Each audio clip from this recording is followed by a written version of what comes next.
Morning, good afternoon, and good evening, and welcome to another podcast. I haven't done one like this in a very long time. Hope you guys are doing well. So, today, as you know, this is going to be my Formula One rating podcast. If I look that way, it's because over here I've got a screen where I've written down all of the ratings and all of the stuff that I've done so I can give you a better experience and so I can get most of the things I forget out. Right, so what we're going to be doing is we will be rating each drivers from where they finished in the end of the season, and then what we will then be doing is rating the constructors by where they finish as well. And at the end of it, we will be announcing my driver of the year, team of the year, most improved driver of the year, rookie of the year, the most improved team of the year, and the shock result in during practice or well, basically qualifying or the race that got us all going. Oh, how did that happen? So that will be how we go. So starting off with, we are now going to be discussing each driver in their position and my rating out of 10, how I thought they drove this year. Right. What we're going to be doing is we're going to be going from the bottom to the top, and we will be going through them. So first up, we got Nico Hülkenberg, who didn't score any points on his one drive he did this year when he was with Aston. He's got a seat for next year in Haas. I don't know how he's got that. In my personal opinion, I think Mick should still be there, but we'll be interested to see after 3 years of how he gets out with a full-time schedule. Next up, we've got Nick De Vries, who come in for his one and only race for Williams, where he scored 2 points at Monza, I think, if I remember correctly. And I thought he did absolutely brilliant. So I gave him a 7 out of 10. You can see why he will be on the F1 grid next year because of his performance. It's going to be interesting to see how he does at AlphaTauri, to see how he goes and moves on moving forward. So, yes, so he will be that. Next up is Latifi. Nicholas Latifi, his final year in Formula One, especially with Williams. We don't know if he's going to come back, most probably not, but I've given him a 2 out of 10. Sorry. Um, he got outperformed by Nick De Vries when he come in. Albon, I thought, did better than him as well by a mile. Didn't really do much. Did the old normal crashing, spinning all the time. Just you, he's been in the Formula One longer than I think he probably should have. But I'm interested to see where he goes next. I'll be looking out for him because he's always entertainment. But yes, so go TV, 2 out of 10. Next up, we've got Alex Albon. A great start of the year, especially in Australia, where I think he did a one-stop strategy, and I think he pitted either the lap before and the end, where he finished 10th, where he went the whole race on the hards, and I think that just showed how when he wants to, and when he can, how good he can look after those tires. Especially in that type of race. So I gave him a 5 out of 10. Didn't really do much else throughout the year.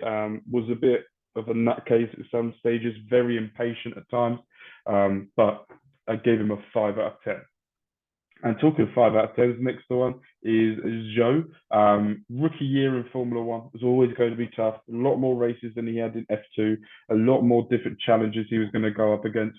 And I thought that he did quite well doing that. The only issue I had was he was just there, where when we go up to Bottas as well, it was just Bottas could push the limit of that car where Zhou couldn't, and he didn't know how to. But I think that was his good rookie year. Interested to see how he improves next year. He's going to have to, I think, improve next year with other drivers coming in and around the waiting. I think there's a lot more competition now than there's ever been before in Formula One. So it's going to be interesting. Then we got Yuki Tsunoda. This one was a bit of a challenge. It was either going to be a 5 out of 10 or a 3. I gave him a 3. I just didn't think he did well. It crashed a lot. He always moans over the radios, which is entertaining to start off with.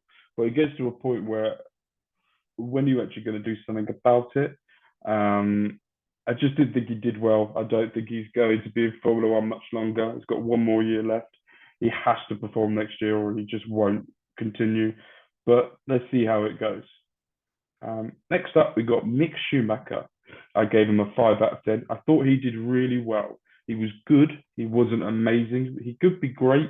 He could have got a bit better. I thought that he performed where the car was. He didn't outperform it. He didn't underperform it. He performed where the car was. He couldn't do much more than I think he did. He cost a lot of money as well for the crashes he was having and what he was doing. But at the same time, I don't solely blame that on him. I think he should have had that seat for next year. But it's gone to Nico Hülkenberg for next year. I'm happy Mercedes are getting, hopefully might give him a seat in their development, like they do for Nick De Vries, so they can either send him out to go and do different things, or if anything happens to Lewis or to George, he will be able to step in straight away, and I think he will be able to in a good car. I could see him doing really well. And we had that. I can't remember what race it was where he turned into his dad as well, which is good to see as well. Next up, we got Stroll. Gave him a 3. That was lucky. Just terrible, isn't he? He was 17 points behind his teammate, and he caused in the last 3 races 2 terrible crashes. He's just not a good driver, is he? I don't understand how he's still on the F1 grid. And I know it's because of his dad, but sometimes I wish you could take that personal thing out of it. And if it wasn't for him, yeah, he annoys the hell out of me. Next up, we got Pierre Gasly. I did a 5 out of 10 for this one. Didn't think he did much this year. I think the car just wasn't there for him, like with Yuki, but he performed a lot better than Yuki. I'm more interested with him for next year. He's in a much better car than what he was in this year. Is he going to be able to perform in that next to his partner that a lot of rumors they don't get on. They're not the best of friends. But I am very interested to see how he does. I think this is a step that Pierre needed to do a couple of years ago, not now. I think it might be a bit too late, but I'm always proven wrong. So I am interested to see how he does and what he does moving forward. But this is going to be a good one. Kevin Magnussen. I think his wonders that he did at Brazil has put him where I put him a 7 out of 10. I thought that he did well throughout the year. There was a couple of results through the races throughout the year where he outperformed the car. And I think he could push that car, unlike Nick, to the limit. A bit like what Bottas did with the AlphaTauri. He could perform that right to the end and push it right to the limit, which is basically what they wanted. But they've gone with Nico Hülkenberg to go with beside him, who they think will also be able to push it to the limit. We'll see. Next up, the legend, the GOAT, Sebastian Vettel. I thought he did really, really well. I thought he outperformed that car. He outperformed his teammate by a mile. Ever since he announced his retirement, he outperformed them. He did so well. You could see he just relaxed and just did everything he could in the final races. Shame to see him go. I hope he stays in the sport.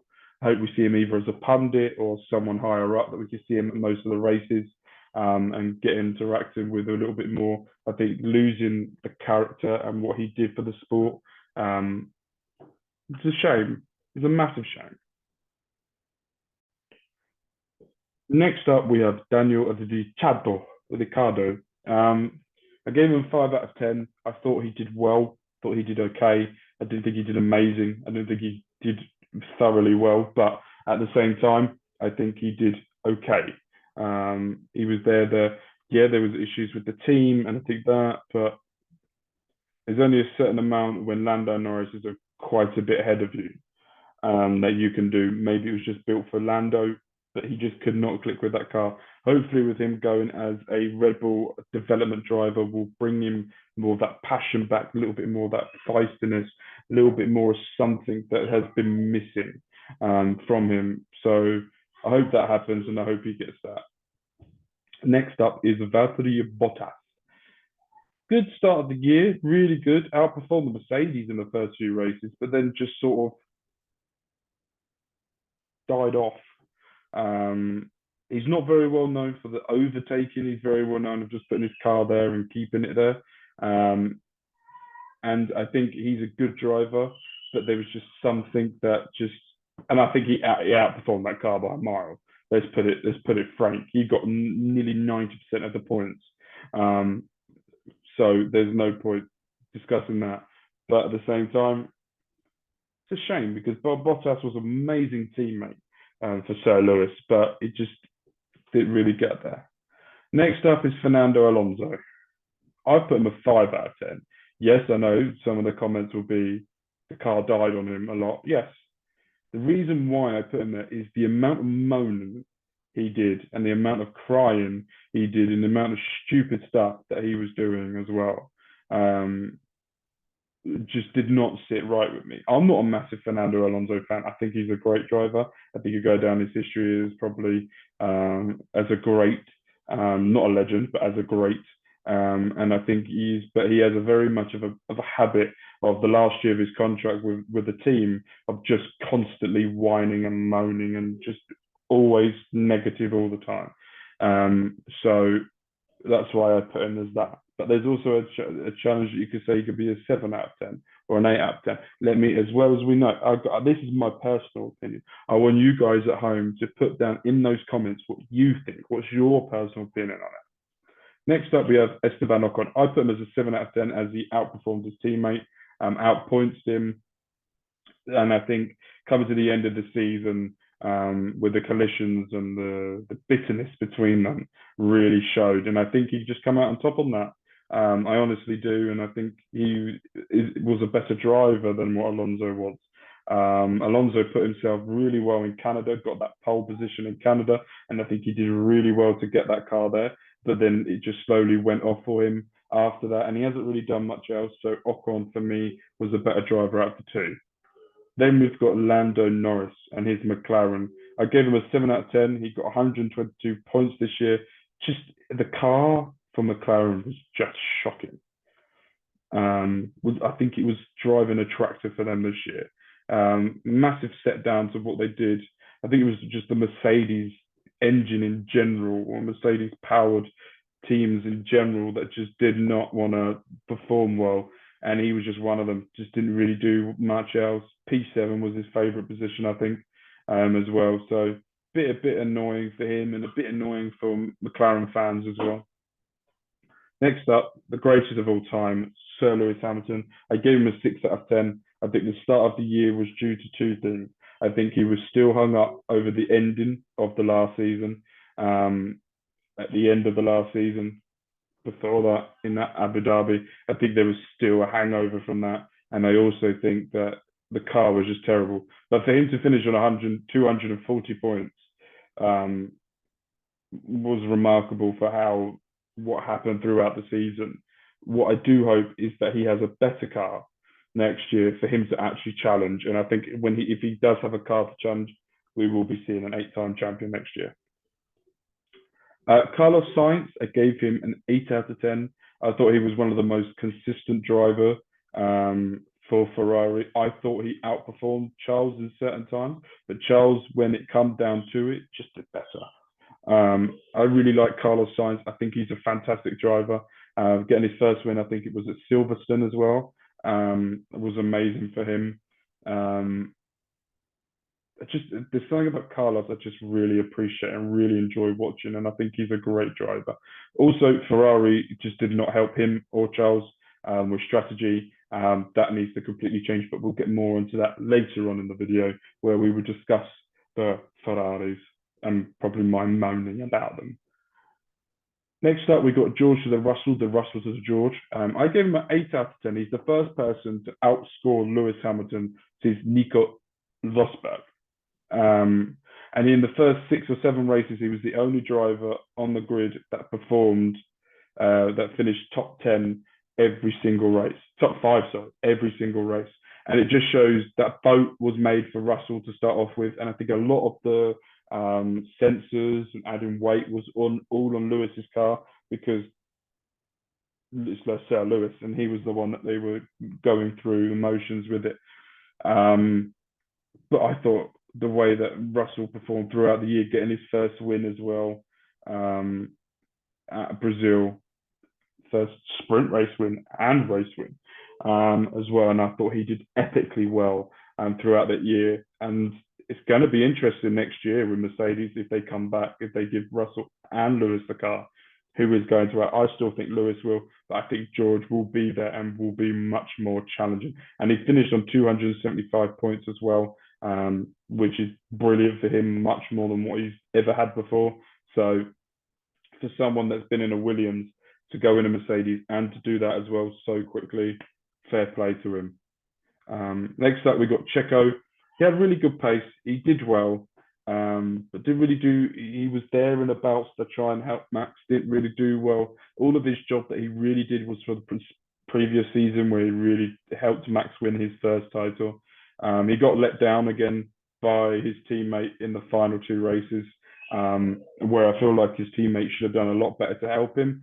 So and he finished third in the overall. Red Bull still have never had a 1-2 in the drivers' championship. So massive shame for him. I think he's gained a lot of fans since Brazil, where a world champion was getting booed in the last race and his counterpart was getting absolutely cheered and chanted for the final race. I think that just says it all, really, doesn't it? Charles finishes second, 7 out of 10. He finishes on 308 points. But the amount of mistakes he did throughout the season, the race call strategies, everything, just for me, gave him a 7 out of 10. He sort of panics a lot quicker than a lot of drivers, unlike Mr. Whoever's first place. We all know who's first. But he just seemed to have that mistake in him that he has to get rid of. For him to become a world champion, he has to get rid of that.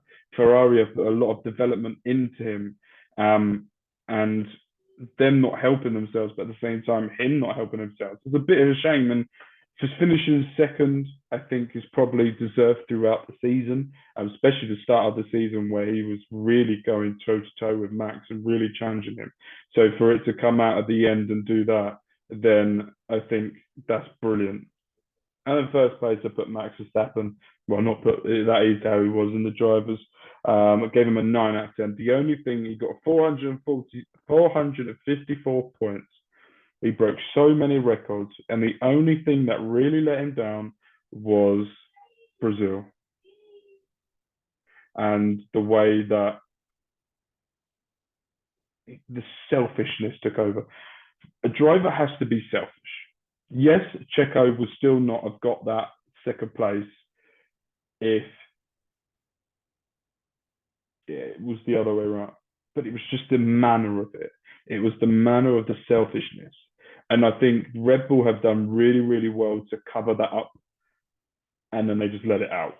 And then Max let it down. And it's just become one of those things now where everyone's seen Max who he is. He's got a lot of boos, even in Abu Dhabi in the last race of the season, where it mainly was Max fans was getting out booed by it. I think that just sort of says it all. But that's the end of the drivers. Right, let's make our way now over to the constructors.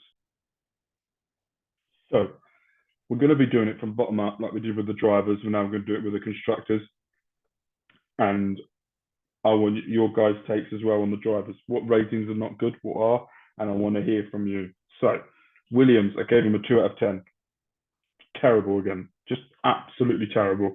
They have to do something different. They have to find a way. They've got a new driver pairing next year with Logan Sargent coming in to pair Alex Albon for next year. They just have to do something different to try and do something. And it's just becoming annoying. I like Williams. I like the history of Williams. I like what they stand and what they represent and everything about them. But they have to be more challenging. It's becoming extremely annoying. AlphaTauri, I gave him a 4. Could have been worse. Terrible year for them. Both drivers didn't perform the car. The car did not perform to them. Just terrible year for them. Haas, 6 out of 10. They did so well, especially with K-Mag and Mick doing well. They just got let down. I think the treatment of Mick, Haas have become like the most hated team in 18 months. They've gone from most hated to the most liked to back down to being hated again because of the way they treat people. But 6 out of 10, they did well. did better than what they did last year, if I remember correctly, but just not good enough. Aston Martin 4 out of 10. They have Stroll and may better retire. Do I need to say more? Um, and they're just if the owner wasn't keeping their son in the sport for something that shouldn't keep him, and they did better, I would 100% say okay. And they still did that, I would 100% say okay, that's fine. 5, 6, 7 out of 10. But because of what they're doing, it's just terrible. Next up, Alfa Romeo, 6 out of 10. Bottas scored most of their points, did so much better, outperformed the car on so many occasions, but just sort of just went down after that, and they just didn't really pick it back up again. Next up, McLaren, 4 out of 10. Very, very poor year for them. They didn't help their teammates. Never helped really Ricciardo push it forward. He didn't help himself as well at the same time. And Lando just carried that team again. Poor decision making from the team as well, and race strategies as well. More caring about one driver instead of both. Really didn't improve the car throughout the year as well. Just I expected a lot more. I expected them to be up in third, challenging the third position, not down in fifth. Just not good enough for the reputation McLaren have. Just not a good year. Alpine, I gave them an 8 out of 10. I thought finishing fourth and the issues they had with both drivers trying to kill each other, I thought was amazing for them. I thought the way that they carried themselves, they deducted themselves, the way that they challenged McLaren all the way to the end, and they outdid Aston Martin. But Otmar is very happy with that. Just everything about them improving and doing better was just amazing and was great to see. And I think next year, if they keep improving, especially with the two drivers they've got, it's going to be an interesting year for them, I think. Right, Mercedes. I gave them a 6 out of 10. If this was halfway through the season, I would have given them a 2. They built a boat of a car, didn't really do much else, but they improved so much throughout it to try and even challenge was brilliant, and I thought they were really good. Ferrari, I gave them a 4 out of 10. Yes, they got second in the constructors, and they got second in the driver as well. But just watching them and hearing the team radios was so painful. They shouldn't be asking the drivers halfway through a race what they think they should do. They have to make that decision. The drivers are concentrating on trying to get it done and to do it and to get that car around, and you're giving them more information, making them think more. No, terrible. This was their prime opportunity this year to challenge Red Bull, because Mercedes are not there, and to give their drivers the best opportunity because Mercedes are not there. But now I think they've blown that chance, and it's going to be a really struggle for them to come back. And lastly, Red Bull. I gave them a 10 out of 10. The only 10 out of 10 I could give for either for the driver or I just can't. The way, apart from Brazil, they had a flawless year. And I thought they did phenomenally as well this year from what they did the year before to now. And I think that's it. So, what do you guys think? Where do you rate them? And what do you think about it? Right, here we go. The end of year announcements or titles. So for me, drive of the year, Max Verstappen. I don't think there's any challenge or anything to say other different. I thought he was broke all the records. He drove superbly, had a rocket ship of a car, and his right foot just absolutely pedaled to the metal, and he did everything he could in that car. Next up, team of the year, Red Bull. I think that was pretty obvious as well. I thought the way that they did it and everything happened easily. Most improved driver, I gave that to George Russell. From going from Williams upwards to Mercedes, giving them the best start, top 5 finishes in the first 6, 7 races, broke records with that, and he constantly up in the top 10 the whole way through.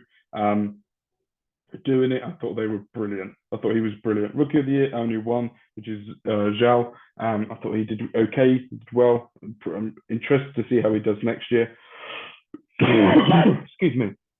Next year, most improved team. I put Mercedes. They were only team on the grid up until the final race where they didn't have one retirement, and they were always on the track. And I thought, from what you look at the start of the season to where they finished, I thought they did superbly.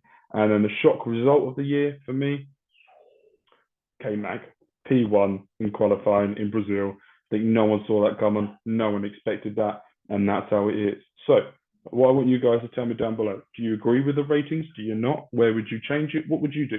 Please like and subscribe as well. We will be doing more content over the next few months and weeks. We'll be doing World Cup and other things as well. And I look forward to seeing you guys very soon. Thank you and goodbye.